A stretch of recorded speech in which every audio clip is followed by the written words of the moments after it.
ഇന്ത്യയിലെ ആദ്യത്തെ ഹിന്ദു സംസ്ഥാനമാകും ബീഹാർ. ദേശീയ താൽപര്യത്തെക്കുറിച്ച് ചിന്തിക്കുന്ന നേതാക്കളെ വിജയിപ്പിക്കണം. ഇത്തരത്തിലൊരു ആഹ്വാനവുമായി ബാഗേശ്വർ ധാമിലെ മുഖ്യപുരോഹിതൻ ധീരേന്ദ്ര കൃഷ്ണ ശാസ്ത്രി. ജാതി അടിസ്ഥാനമാക്കുള്ള വോട്ടിങ്ങിനെ താൻ അനുകൂലിക്കുന്നില്ല.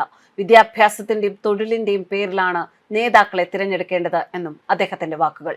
ദേശീയ താൽപര്യത്തെക്കുറിച്ച് ചിന്തിക്കുന്ന നേതാക്കളെ വിജയിപ്പിക്കേണ്ടതിന്റെ ആവശ്യകതയാണ് അദ്ദേഹത്തിന്റെ വാക്കുകളിൽ നിറഞ്ഞു നിൽക്കുന്നത്.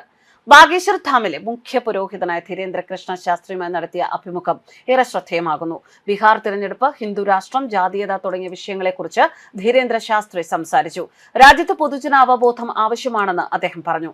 രാജ്യത്ത് ജാതീയത വ്യാപകമാണ്. രാജ്യത്ത് ജാതികൾ ഉണ്ടാകാം, പക്ഷേ ജാതീയത നിലനിൽക്കരുത്.